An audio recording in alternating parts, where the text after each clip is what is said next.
Un changement profond de paradigme dans les politiques publiques s'impose, aussi bien dans le contenu que dans la méthode.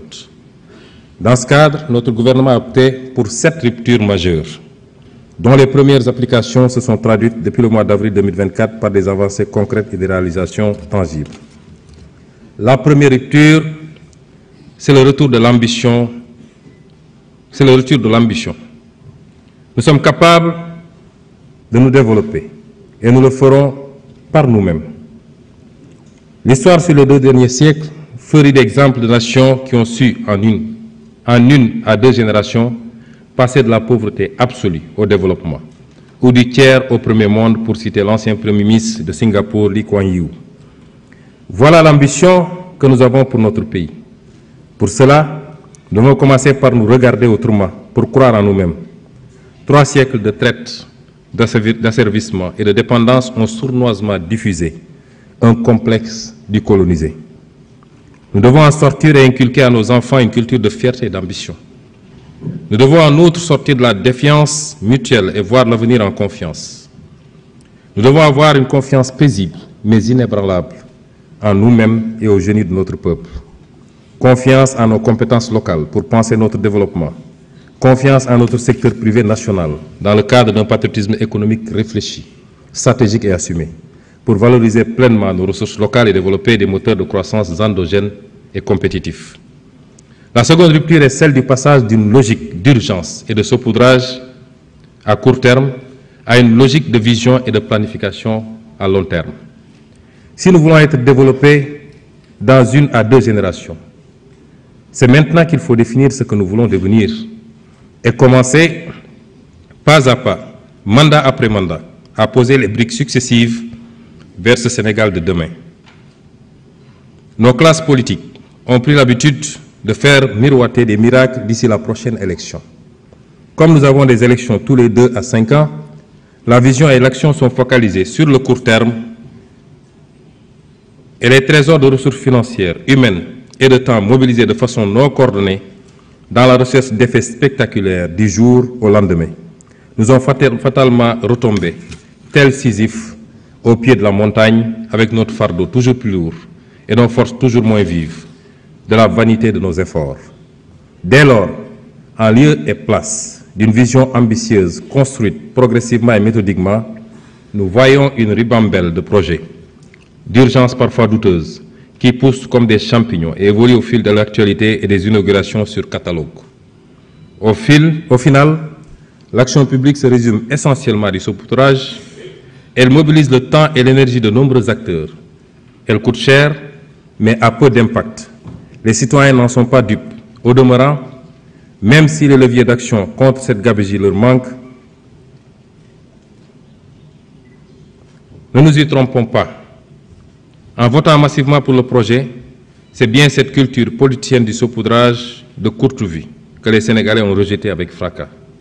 Ils savent que rien de solide pour leur avenir et l'avenir de leurs enfants ne se fera sans une vision ambitieuse, une planification sérieuse et une exécution rigoureuse.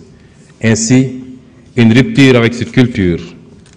Notre gouvernement, en rupture avec cette culture, notre gouvernement définira de façon précise le Sénégal que nous voulons pour demain, non pas en nous confinant à 2 ans, 5 ans ou la prochaine élection, mais armés d'une vision à 25 ans qui nous permette de nous attaquer de façon résolue aux batailles prioritaires pour sa mise en œuvre. Par ce moyen seulement, nous pourrons adopter des réponses sérieuses et durables aux aspirations des Sénégalais, en finalisant certaines et en initiant d'autres, en finalisant certaines et en initiant d'autres et passant le témoin de génération en génération, en nous étant assurés que des fondements solides sont en place et les jalons posés. Pour chacune de ces batailles,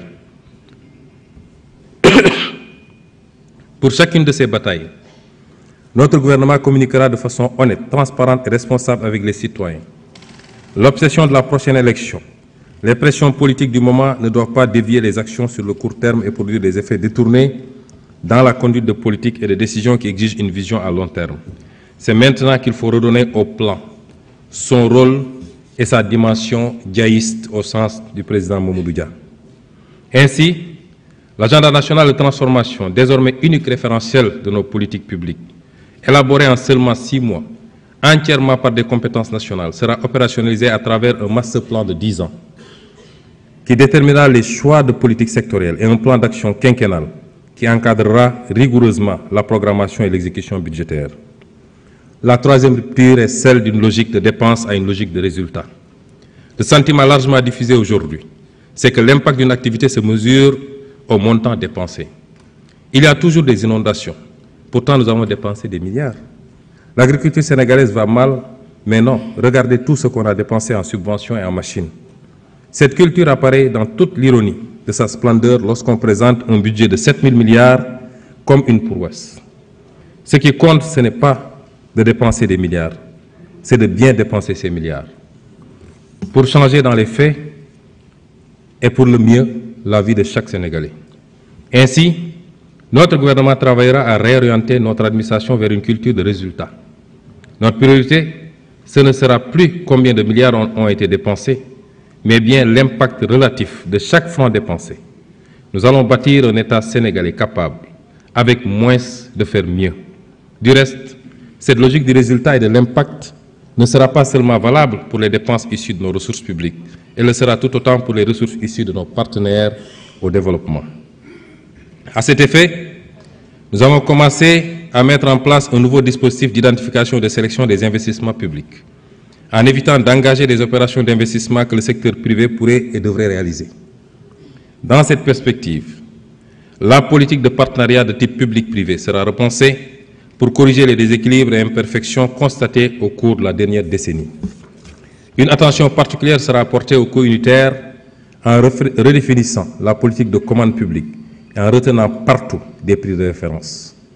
La qualité des ouvrages et les délais de livraison de la commande publique deviendront des normes que tout contractant devra respecter. Par-dessus tout, la transparence devra être de rigueur dans le choix des entreprises contractantes qui devront remplir toutes les exigences de qualification et d'expérience requises. La quatrième rupture est celle d'une logique de gestion partisane à une logique de participation citoyenne. Notre ambition pour le Sénégal ne peut réussir sans une adhésion durable des populations et sans la participation de tous à la construction commune d'un Sénégal nouveau. En votant pour le projet, les Sénégalais ont également rejeté cette façon de faire de la politique, où l'on proclame la main dans le cœur, la main